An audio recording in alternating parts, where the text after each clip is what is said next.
Chapter 1. We start off as we see a man smiling and telling someone that they're a lifesaver.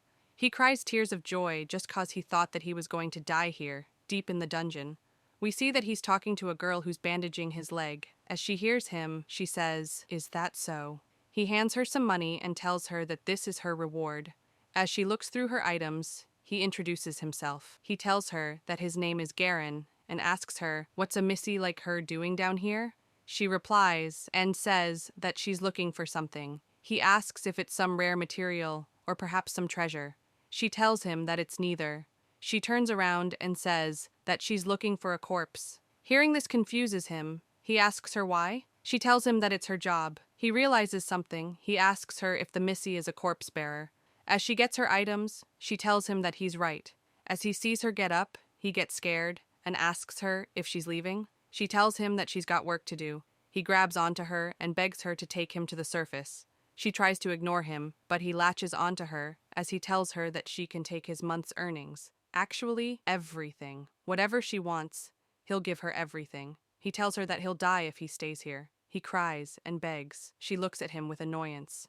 Now we see that she agreed to helping him as he sits on her bag with his broken leg. He thinks that this is a surprisingly comfortable ride. She's used to walking.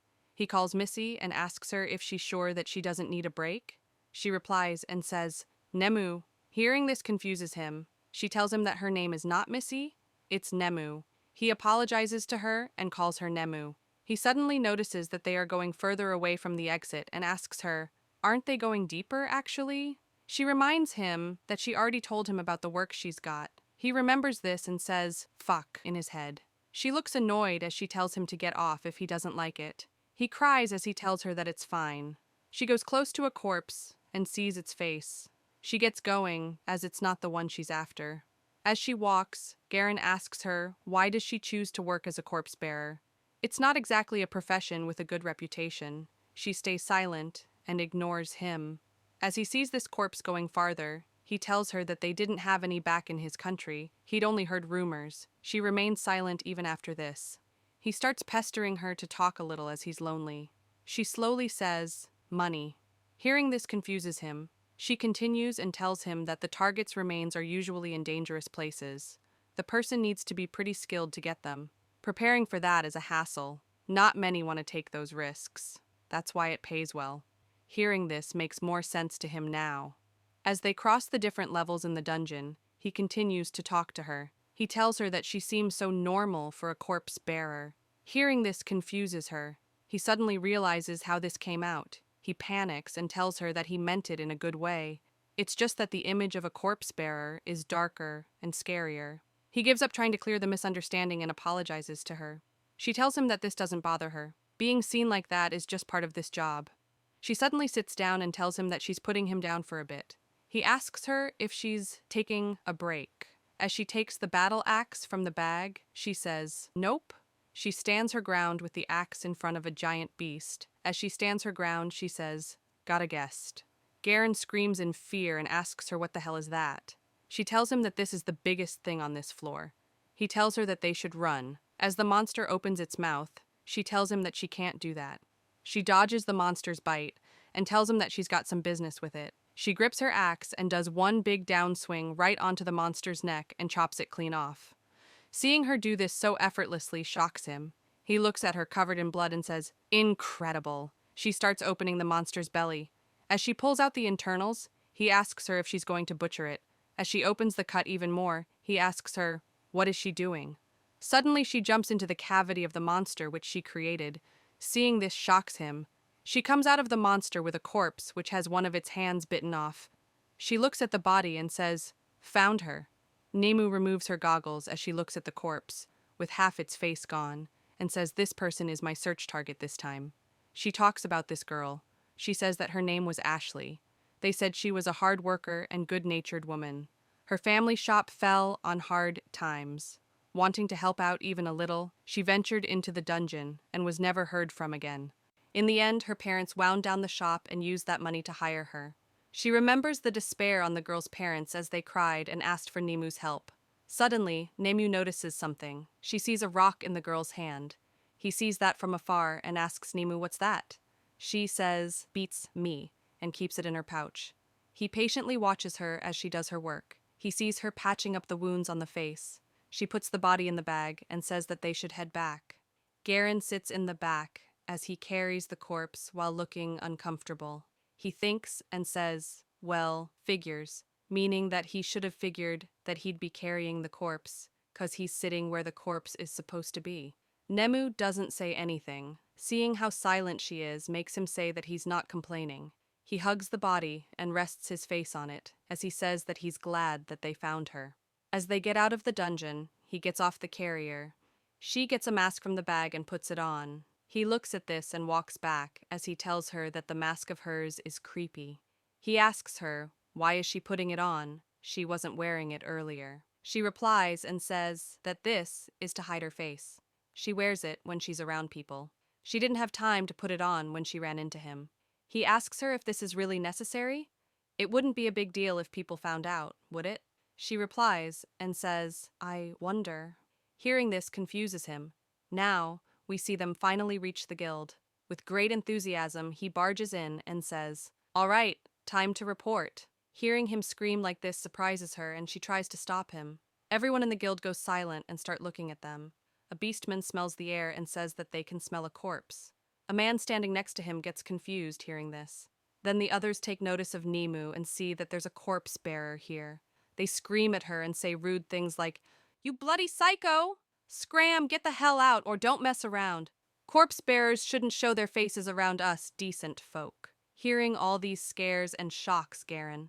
Suddenly someone throws an egg at Nemu. Seeing this shocks Garen yet again.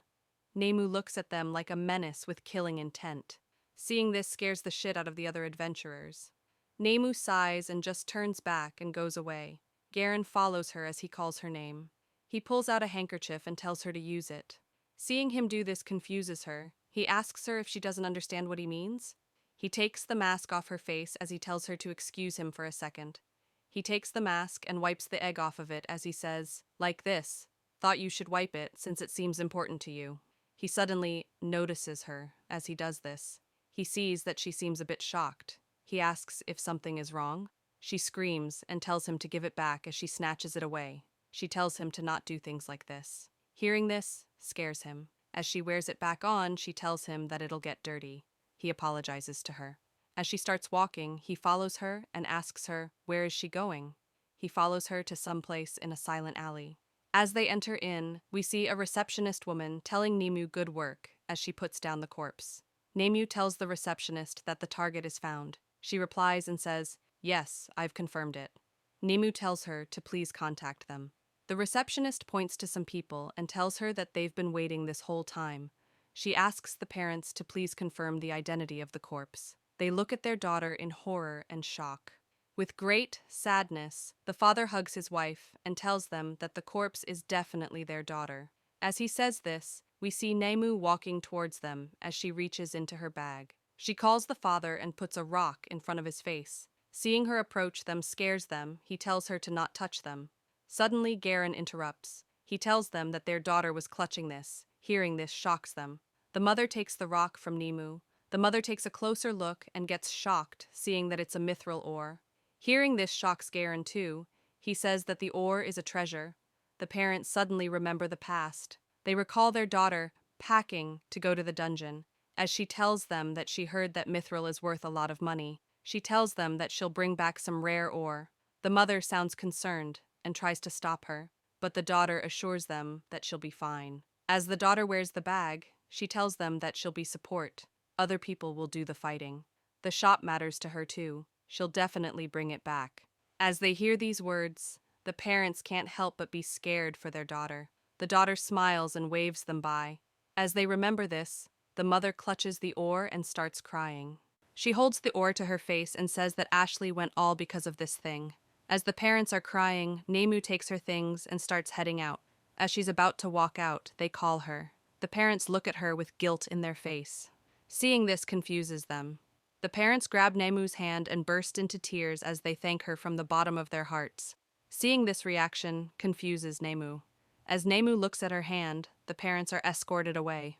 The receptionist talks about uncoffining the body of their daughter once they've had time to compose themselves. As this happens, Nemu walks out.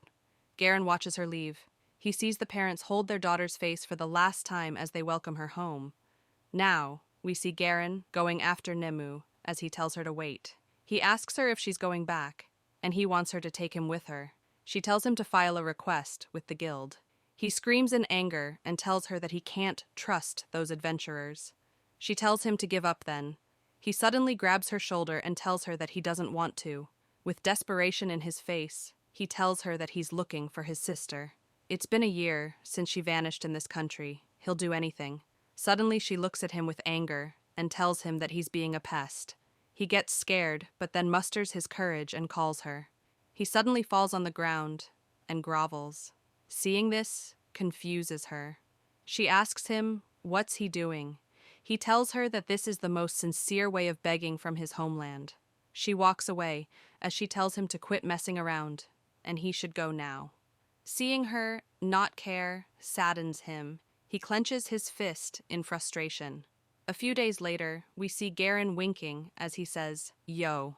We see that he's greeting Nemu as she looks annoyed from seeing him again. We see that he's standing at the dungeon entrance waiting for her. She sees a campfire and realizes that he's probably the type who'll follow her around even if she ignores him. She realizes this and sighs as she removes her mask. She looks annoyed as she tells him to suit himself. He smiles as he follows right behind her into the dungeon. And this is how this chapter ends. Hope you all enjoyed. Please like, share, and subscribe, and leave a comment. Thank you